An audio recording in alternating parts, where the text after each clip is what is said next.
కాలజ్ఞానం అనేది చదవడానికి లేదు శంకర, మన అణువులో ఉంది కాలజ్ఞానం. కాలజ్ఞానం అనేది చదవడం కాదు, ఎప్పుడు కూడా బాగా గుర్తుపెట్టుకొని అనుభవిస్తున్నాం ఇప్పుడు కాలజ్ఞానం. మీరు అన్నారు ఈ మధ్య ఒక ఇంటర్వ్యూ ఇచ్చాను, బాగా చేశారు వాళ్ళు. బ్రహ్మం గారి గురించి అడిగారు. ఇప్పుడు కాలజ్ఞానం బ్రహ్మం గారు కూడా రాసింది ఏంటంటే భవిష్యత్తు రాయలేరు ఆయన, బాగా గుర్తుపెట్టుకోండి. బ్రహ్మం గారు భవిష్యత్తు రాయలే శంకర, బాగా గమనించండి. ఎవరైనా కాంట్రవర్సీకి వచ్చినా కూడా విల్ సిట్. బ్రహ్మం గారు అప్పుడే అనుభవించిన రీతిని రాశాడు ఆయన. ఈరోజు మీరు బ్రహ్మం గారు స్వామి, నేను మీరిద్దరం కూర్చొని మాట్లాడుకుంటున్నాం. మన ఇద్దరి యొక్క స్నేహాన్ని నచ్చక ఇతను వచ్చి ఏదో అడిగితే మన ఇద్దరి మధ్యలో అయిన ఆ సందర్భాన్ని ఇప్పుడే ఇది ఇలా ఉంటే ఇంకా రాను ఏమవుతుందో అని అనుభవంగా రాసిందే కాలజ్ఞానం. అంటే అక్కడికి వెళ్ళి ఫీల్ చేశారు, అనుభవించి రాసిందే ఆ ముచ్చట్ల గుట్ట, ఆ బనగానపల్లి, ఇప్పుడున్నాయి అవన్నీ అవే కదా. ఆయన ఉన్న రీతి, ఆయన రాసిన రాత కూడా అనుభవంతో రాశాడు. బ్రహ్మం గారు ఏం చేశారంటే పోతులూరి నుంచి, అంటే పోతులూరి వీరబ్రహ్మేంద్ర స్వామి, పోతులూరి అనేది ఆయన పేరు కాదు మిత్రమా, అది ఆయన ఊరి పేరు. ఆయన గారు ఏం చేశారు, పోతులూరి నుంచి కర్నూలుకి వెళ్ళాడు. కర్నూలుకి వెళ్ళేసి ఒక అరుగు మీద, అప్పట్లో ఏంటంటే ఊర్లు కదా స్వామి, దూరపు ప్రయాణమై ఒక అరుగు మీద పడుకున్నాడు. పొద్దున్నే ఆ ఇంట్లో నుంచి ఆ అమ్మగారు వచ్చేసి గట్టిగా అరుచుకుంటూ ఎవరో దొంగొచ్చాడని బ్రహ్మంగారిని కొట్టింది ఆవిడ చీపురు కట్ట. ఆ తరుణం కూడా రాసి పెట్టారు. ఆ రాసినప్పుడు కొన్ని రోజుల తర్వాత అయిన ఒక కాలాన్ని రాసే ఒక వీరుడు అది ఇదని తెలుసుకుంది అంటే మనిషి చూడగానే తక్కువ అంచనా వేస్తున్నాడు ఈ రోజుల్లో అనేది రాసింది కదా మన దగ్గర. భవిష్యత్తు ప్రణాళికలను రాసింది. మళ్ళీ 5 చేదు నిజాలు కూడా రాసున్నాయి కదా మన దగ్గర. భగవద్గీతలో రాసున్నాయి, కాలజ్ఞానంలో రాసున్నాయి. 5 చేదు నిజాలు నాకు తెలుసు, మీకు చాలా మందికి చెప్పారు. ఇప్పుడు 5 చేదు నిజాల్లో శ్రీకృష్ణుడు ఏం అడిగాడంటే అర్జునుడిని, ఈ పంచపాండవుల్ని, వీళ్ళందరూ కృష్ణ, మహాభారత యుద్ధం ముగిసింది కదా, స్వర్గానికి మేము ప్రయాణం చేస్తూ ఉన్నాం, వెళ్ళాలి కదా, రానున్న యుగం కలియుగం, మేము కలియుగం ఎలా ఉందో తెలుసుకోవాలి, ఎలా ఉంటుందో తెలుసుకోవాలన్న ఒక కుతూహలమైన ప్రశ్న ఉండిపోయింది మాకు అని అంటే, కృష్ణుడు ఒక చిన్న నవ్వి 5 దిక్కులకు వెళ్ళేసారండి అని అంటాడు. ఆ తరుణం భగవద్గీతలో రాసి ఉంది. 5 మంది 5 దగ్గరికి వెళ్తారు శంకర, వెళ్ళేసి వస్తారు. కృష్ణుడు ఒక దగ్గర కూర్చొని ఉంటాడు. అప్పుడు కృష్ణ, వచ్చాం కదా, వివరించండి, మీరు వెళ్ళగానే మొదట మీకు కనబడినది ఎవరు అని అడుగుతారు మిత్రమా. అడిగితే మాకు ఒక ఆవు అప్పుడే పుట్టిన దూడని ఎంతో ఇష్టంగా ప్రేమగా ముద్దులు పెడుతూ నాలికతో నాకేస్తూ ఉంది.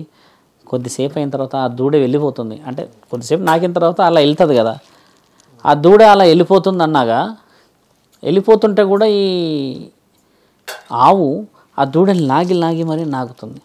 ఆ నాకడం అనేది అయిపోయిన తర్వాత నీకేమర్థమైంది అర్జున అని అడిగిన తర్వాత, అది కాదు స్వామి, ఒక దూడని ఆవు నాకడం, ప్రేమించడం, తల్లిని బిడ్డ ప్రేమించడం సహజమే కదా, మీరు అందులో తప్పు ఎలా తీస్తున్నారు అని అంటే, మీరు కొద్దిసేపు గమనించి చూశాక ఆ దూడ అక్కడ ఉంటా అంటుందా, వెళ్ళిపోతుందా అంటుందా, ఏమంటుంది అని అంటే, ఆ దూడే కొద్దిగా కంఫర్టబుల్గా ఫీల్ అవుతుంది. అంటే ఆ సందర్భంలో అంత ఫీల్ అవుతలేదు, ఇవి అతి గారాభంగా ముద్దులు పెట్టేస్తుంది, అదేమో తప్పించుకోవడానికి చూస్తుంది, కానీ ఈవిడ గారు ముద్దులు పెడుతూనే ఉన్నారు అన్న తరుణాన్ని కలియుగంతో పోల్చాడు. కలియుగంలో ప్రత్యక్షంగా తల్లిదండ్రులు పిల్లల్ని అతిగారాభం చేసి ముద్దులు పెట్టి డబ్బులు ఇచ్చి అది ఇచ్చి ఇది ఇచ్చి ఇదాన్ని ఇచ్చి ఒరే వచ్చేయరా ఇది చేయరా అని చెప్పేసేసి చెడగొడతారు. అదైతే జరుగుతుంది కదా. రెండవది, మీరు ఎవరిని చూశారు అంటే, మేము ఒక ఏనుగును చూసాము పరమాత్మ, దానికి 2 తలలు ఉన్నాయి, ఒక తల పైకి ఉంది, ఒక తల కిందకు ఉంది అన్నాడు.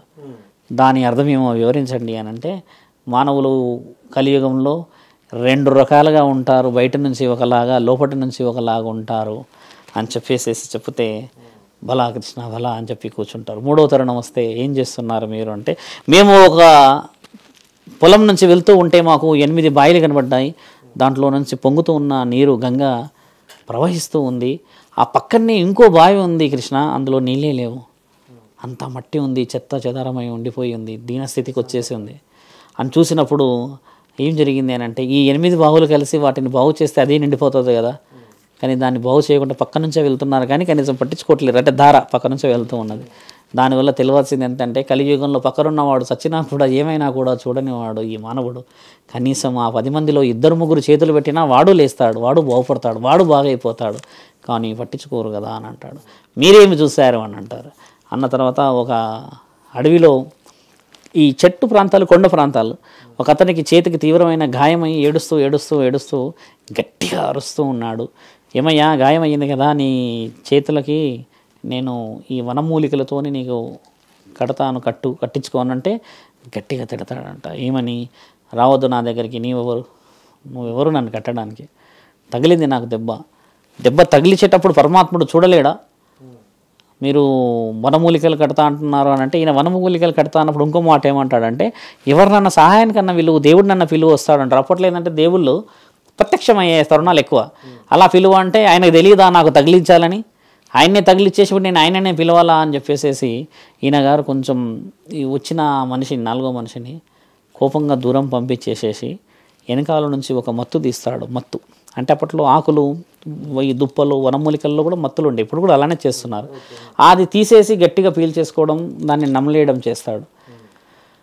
వాళ్ళే నాస్తికులు ఏమని అంటే, మిత్రమా నీవు ఎంత చెప్పినా వినరు, మత్తులోనే ఉంటారు, మన మాట వినరు. ఆయన ఏం చేస్తాడు, ఆ నొప్పి భరించడానికి అని చెప్పేసి ఈ మత్తు తీసుకుంటాడు, కానీ ఇక్కడ పుండుని మార్చుకోలేడు. అలా ఉన్న మనుషులు చూసామా ఇప్పుడు? అది జరుగుతుంది కదా. అత్యంత ముఖ్యమైనది ఐదవది ఏంటంటే మిత్రమా, అలా పైకి ఒక గద్ద ఎగురుతూ ఉంటుంది. ఎగురుతున్నప్పుడు ఏం రాసి ఉంటుంది అంటే, నేను చాలా గొప్పవాణ్ణి అని రాసి ఉంటుంది. గొప్పవాళ్ళని అని రాసి ఉన్నదని చెప్పి కింద ఉన్న వాళ్ళందరూ చూసినప్పుడు అంత హైట్ గద్ద ఎగురుతూ మళ్ళీ నేను గొప్పవాణ్ణి అంటుందంటే ఎంత అదృష్టం, దానికి గాల్లోనే ఎగురుతుంది కదా అని ఆనందపడుతూ ఉంటారు. అంతలోనే అదే గద్ద కిందికి దిగి వచ్చి ఇలా చాలా స్ట్రైట్ అవే దాని కాన్సన్ట్రేషన్ పెట్టి వచ్చి అభం శుభం తెలియని ఒక కోడి పిల్లని ఎత్తుకపోతుంది. అంటే మానవులు ఇప్పుడు చేస్తున్నది ఎవరు? హంగు హరపాటం, మాకు ఇది ఉంది, మాకు అది ఉంది అని చెప్పిన వాళ్ళంతా మోసం చేస్తున్న వాళ్ళు అమాయకులే మిత్రమా, అమాయకులనే మోసం చేస్తున్నారు. ఈ 5 తరుణాలను బ్రహ్మంగారు రాశారు. భగవద్గీతలో కూడా రాసింది అక్షరాల. ఇప్పుడు కలియుగంలో ఈ 5 జరుగుతున్నాయి. ఈ 5కు మించి నువ్వు ఆరోధు చూపించేది రాదు, ఎప్పటికీ రాలేదు. ఇదే కాలజ్ఞానం, ఇదే భవిష్యత్తు, ఇదే భవిష్యవాణి.